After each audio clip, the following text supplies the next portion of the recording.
Hi, writers. We've been working really hard to be authors who write books about true things that happen to us in our lives.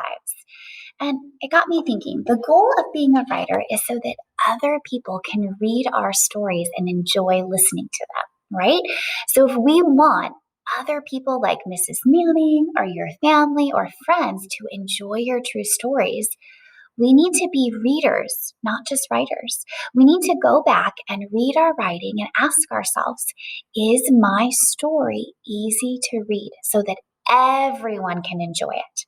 So I thought today we would try to do a little investigation and we want to find out what makes writing easy to read. And I'm going to show you a kindergartner story that I was reading, and we're going to study it and talk about what are some things this writer did that made it easy to read. And you might notice some things that this writer did that made it challenging to read.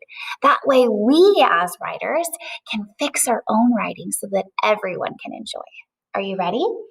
Let me share you. This is a kindergartner story called Grace. And I was so excited to take it home and to read it.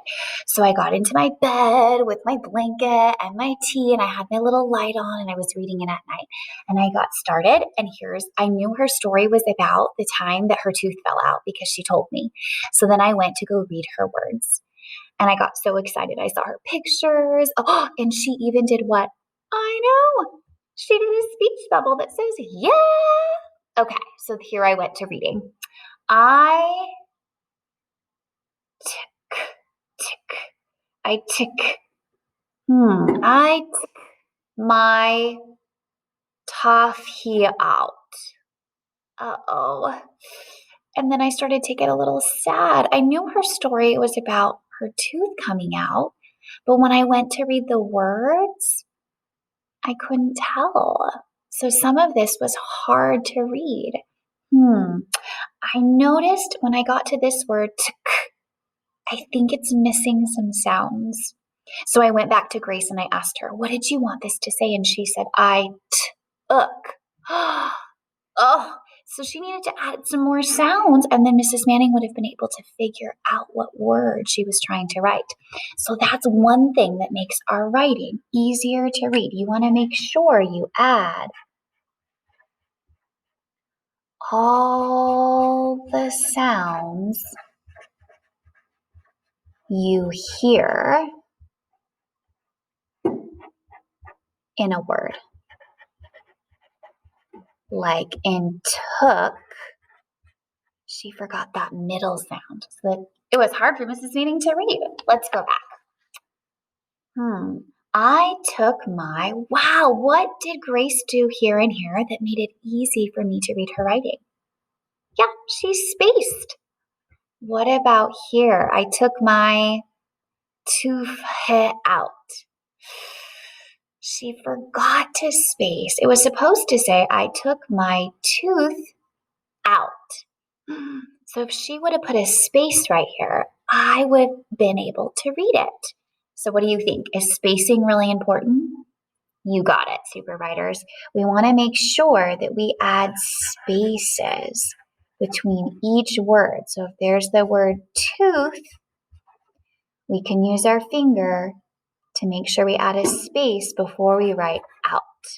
There should be spaces between every word. Now, what did Grace do up here that helped Mrs. Manning?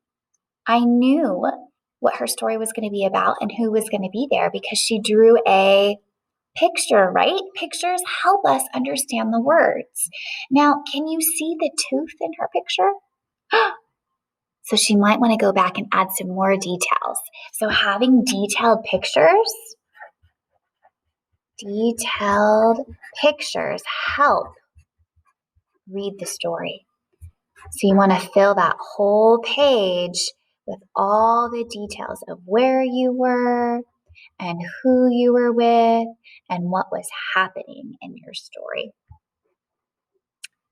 Okay, looks like this one's a story about swimming. Let's go on to her second page. Ooh, wow, this picture is a little bit more detailed. I can tell that she drew a sink And there's the faucet, and there she is. And look, she's spitting her tooth into the sink because she pulled it out. Look, her spacing. I spit the tooth out. And she added more sounds. What did she put at the end? A period. Adding a period or an exclamation mark at the end of your sentence helps your reader know when to stop reading that page. So adding periods or other punctuation marks at the end of your sentence helps. That is another way to make our reading easier for others to enjoy. Let's check her last page. Oh, look at her speech bubble. Look, Mom. I showed my tooth to Mom with a period. Did she have spacing on this page? Yes. Did she remember to add a period? Yes. Do her pictures help tell the story? Yeah, look at she drew her tooth and her mom, and she even added a speech bubble. She might want to add where she is if she was outside or in her house, but this is pretty detailed. It looks like she did all of the things we talked about, and there's more sounds in her words. How does she start her sentence? With a capital. Look at some of the other letters are capitals too. So this might be something that we want to work on. When you are writing, only the first word, the first letter in your writing should be a capital. The rest of the letters should be lowercase. So we want to use lowercase letters, and you want to start with a capital. Okay, writers, let's look at our investigation. What did we learn that you can do today to make sure that your writing is easy to read? First, you can make sure to add all the sounds you hear in the words. And then you want to make sure to space. You can also make sure your picture has lots of details. Think about who was there, what was happening, and where you were. At the end of every sentence, you can add a period, or if it's something that you were yelling or scared about, or maybe frustrated, you would add an exclamation mark. And then most of your letters should be uppercase letters or lowercase letters. Lowercase letters, but you do want to start every sentence with a capital. So I hope that helps you today. When you're working on your writing, you can stop and turn into a reader and make sure that your writing is easy to read. Happy writing. I'll see you tomorrow.